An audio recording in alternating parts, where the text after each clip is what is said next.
In this presentation, I'd like to present my ideas as to what's wrong with the Britain's economy, why it's so unproductive, and why it's so regionally imbalanced.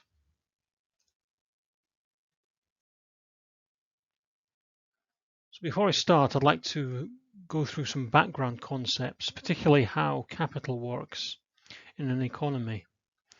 So I'll go through a quick narrative to illustrate it, okay? I'm going to base it on an example, which is based on an example in Adam Smith's Wealth of Nations. So for this example, I'm going to take the town of Grimsby on the coast of England. There's no particular reason it's Grimsby, it's just a peripheral regional town that's probably feeling a bit left out just now in terms of the UK. Now, even if the Grimsby is not a particularly rich place, the Bank of Grimsby is still going to have many millions of pounds in the bank. And it's probably paying, if people are lucky, about 2% interest. So for this scenario, I'm going to borrow £1 million off the bank and pay the bank 4% interest, if I'm lucky. That's how banks make their money. So what do I do with my £1 million? Well, I take my £1 million and I go off to Poland, where I find the guy called Grzegorz. He doesn't really dress like this. And Grzegorz is a wheat dealer. So I go and I buy £1 million worth of wheat. And I ship it to Portugal. And in Portugal, I sell it for £1.1 million. And that's why I ship it, because I can get a better price there. Now, once I'm in Portugal with my £1.1 million, I find a guy called Jose, who also doesn't dress like this. And he's a wine dealer.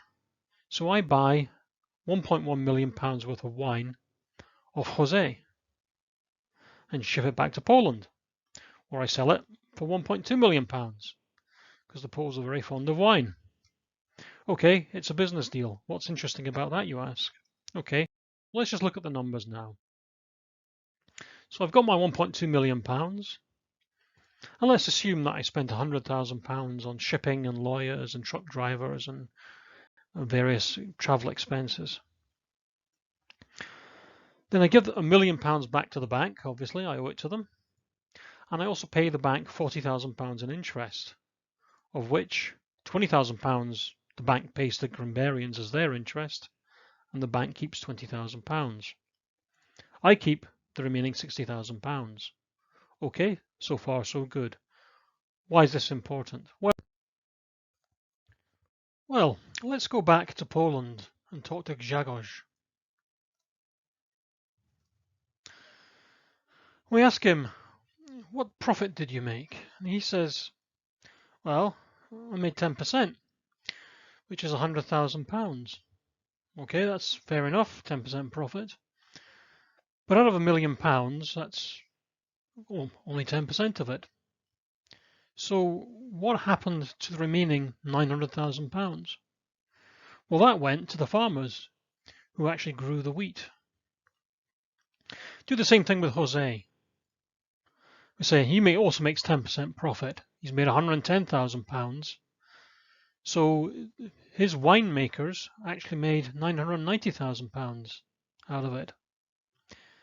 Now, when you think that this whole deal was started off with £1 million from Grimsby, the £20,000 that the Grimbarians made off it now looks pretty paltry compared to the numbers that were made by the workers in these different countries. So now let's look at an alternate plan, a different way we could have used Grimsby's £1 million. So let's instead imagine that I go to the bank and I say I'm a master potter and I can make low-cost, high-quality pottery, and I'd like to open a factory. So here's my factory, and once I've got my factory, I then employ Grimbarians, paying them with the money I borrowed off the bank. These Grimbarians, I train them up to make pottery according to my specifications, and they then make pottery. And this pottery I can then sell to, for instance, Poland, and get money off Poland and put it in the bank. I could sell it to Portugal and put more money in the bank. Other places in the UK, money in the bank. I could even sell it to businesses in Grimsby, restaurants, cafes, pubs. And these, in fact, are places where the Grimbarians, my staff, take their money and they go and eat or get drunk or whatever they want to do in these places. And this means that the money that I'm bringing in is now circulating inside Grimsby. Okay, so we've got money coming into the factory, which means I can keep paying my staff to make more pottery. And the staff spend that money in Grimsby in other businesses. Because I'm putting this money in the bank actually has more money in it than I had before. In fact, it might have enough money to lend to another business. Just say, for instance, somebody wants to start a business servicing wind turbines, something a little bit more modern. So here we have a situation where Grimsby's £1 million has created a business in Grimsby, which brings money into Grimsby. The money circulates in Grimsby, and in fact, it generates further business in Grimsby.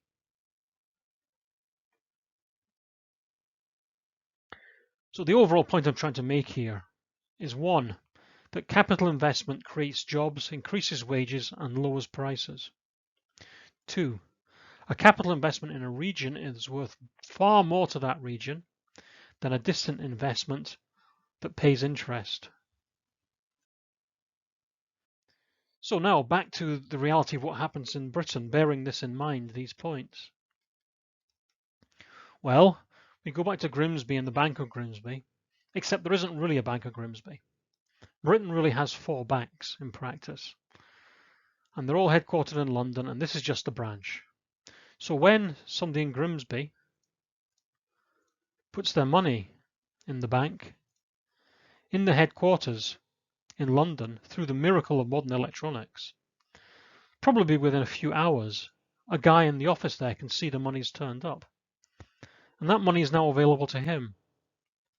And he could, for instance, buy wheat in Poland or buy wine in Portugal and ship it somewhere. But when he does, that money, the profits and his bonuses stay in London in the southeast. In fact, across the whole country, you'll find that all the regions, because of the electronic nature of modern banking, are leaking money into the southeast. So here we have a graph illustrating the financial growth or economic growth of different regions of the UK between 2010 and 2016. As you can see, the average there is 12%, but the average growth in London has been almost double that, something like 22% growth, compared to, for instance, the Northeast, which grew 4% in that period. Now, when you look at this graph, you see the huge growth in London and everywhere else being close to average or below average. This can't be some kind of coincidence. It can't just be something in the water in the southeast. There has to be a mechanism for it. And I believe the mechanism is what I've just illustrated to you. To cut a long story short, the regions of Britain are being used as a source of cheap capital to subsidise the financial sector in London.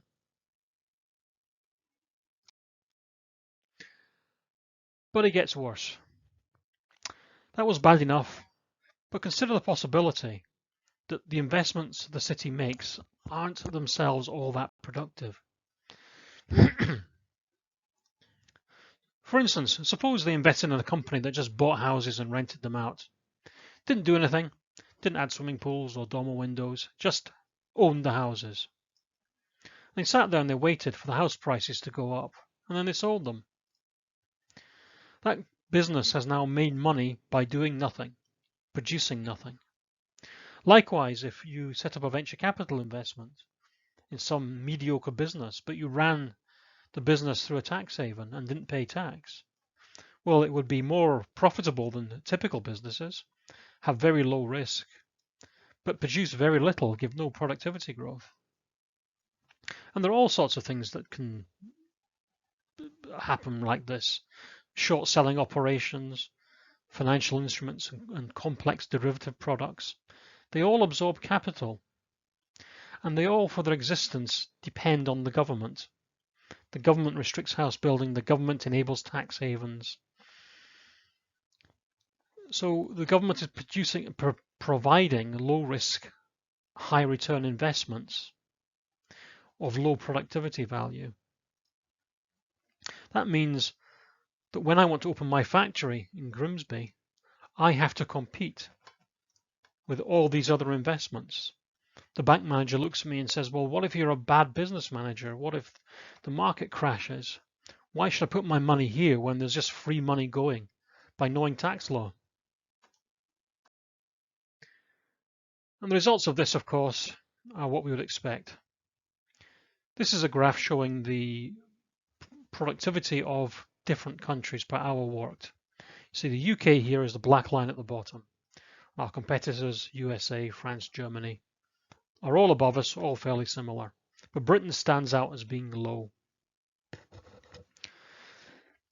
You see the gap gradually increasing over all these years. In fact, since 2008, when there was a financial crash and the froth of the financial markets was no longer in the figures, you see we actually have almost no productivity growth.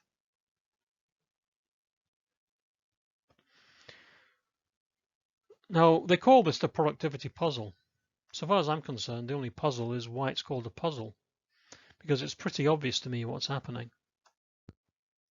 So, what's the overall result of all this? Well, regionally, low business investment in the regions means there's a lack of jobs and low productivity. This leads to young people being forced to leave to seek jobs in big cities, particularly in the southeast, in London. But it also leads to a sense of insecurity. People in the regions often aren't sure they can get another job. Often the job they've got doesn't really pay their bills. They're also dependent on benefits. And this kind of leads to a blame game. Sometimes people blame immigrants. Sometimes they blame Europe. Maybe in Scotland they might blame Westminster. But really people are just looking around to try and understand what seems to be going wrong. Why it just seems to be a continuous downward slide.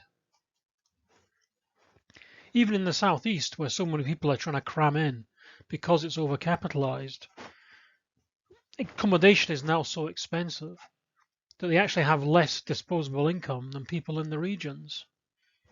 So this is really just a complete lose-lose every direction, except for a very few wealthy people, the people who have access to the systems the state provides.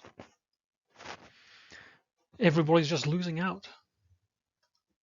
So as a society, I've created this sort of illustration here that just is supposed to show various sections of society and their wealth. So here on the right we have the wealthy with a lot of money, not very many of them. Then a kind of large comfy class who are doing okay. A kind of struggling group who are just finding it very difficult on payday loans and so on. And then there's just the kind of dependent classes who just basically live off benefits. And what's happening is that the wealthy class is actually getting richer, but the comfy class, some of them are just starting to fall into that struggling bracket. You might have heard of nurses using food banks and stopping paying into their pensions and things like that. Well, this is happening, even to people you think should be comfortably off. They're starting to find it very difficult. And those who are finding it very difficult are now finding it kind of impossible, and they're just really dependent now. And this is just going to continue. And even if you're currently comfy, on the present economic trajectory, logically, you will find yourself starting to struggle eventually, although the system will probably collapse before that actually happens.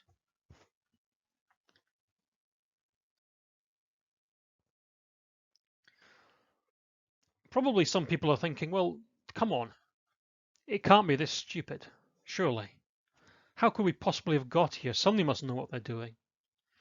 Well, you know what? I don't know the answer to this. I don't really know what was in the minds of people. But I have a suspicion of what led them into this position. It particularly focuses around the Tory party and people you might associate with the Tory party. There's a lot of people in that group, in that part of society, who might, shall we say, yearn for the days of the British Empire. And in the noughties and the 90s, there became this idea that there was going to be a new financial British Empire, not based on gunboats, but based on financial institutions. The Bank of Scotland was briefly, I believe, the largest financial institution in the world. And this was for them how Britain was going to bestride the world stage again.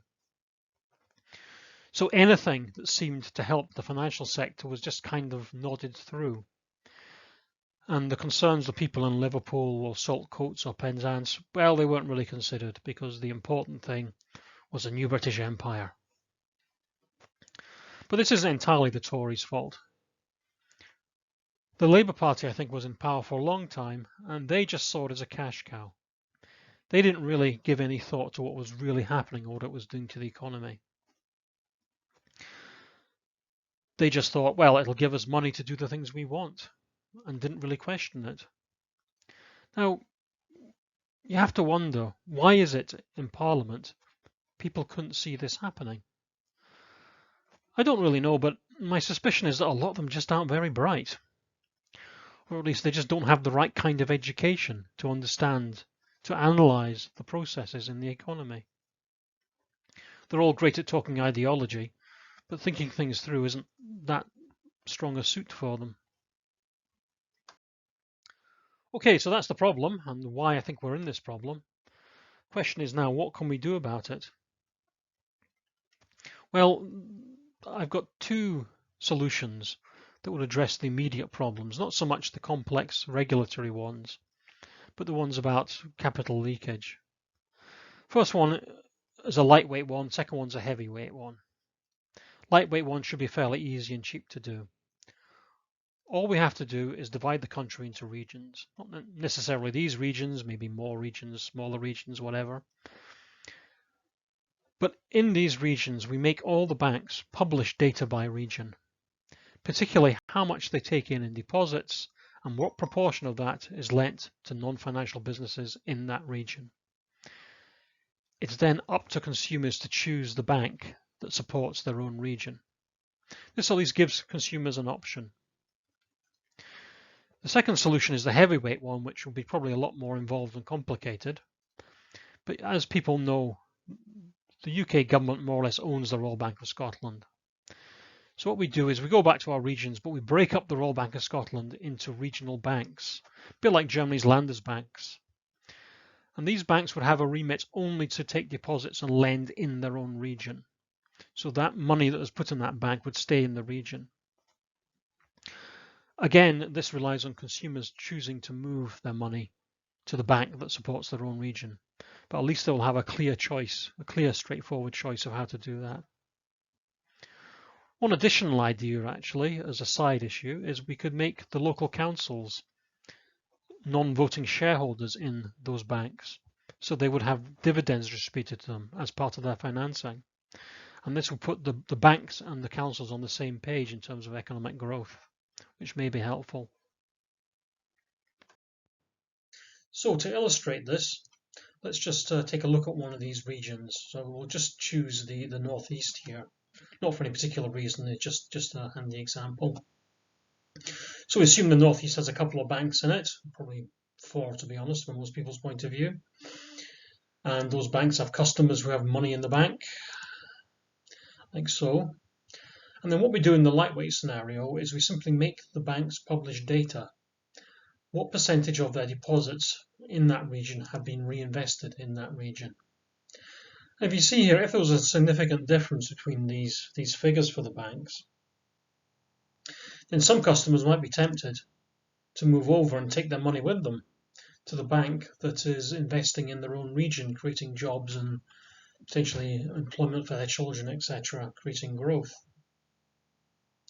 And this will give the banks an incentive to invest locally as their money starts to trickle away to the banks that do. Now, of course, most of us find our banks to be much of a muchness, really, so this might be a criteria for people to make a choice. That's the lightweight solution. The heavyweight solution I discussed is kind of similar, but we have a bank specific to the region which invests 100% of its deposits guaranteed into that region. Harder to set up, but kind of more effective. But again, people might want to go over and move their money into a bank that invests in their region. Now, be clear, I'm just talking about retail banking here. This isn't investment banking. But the overall idea is to make the banks, give them an incentive to invest in a local region, local businesses, and grow the local economy, rather than the money all draining away to the head office in London. In short, we need to make sure that regional businesses are financed properly, so we can use all the energy and ideas found there. And we need to stop subsidizing low productivity investments, even if they're superficially attractive. Thank you for listening.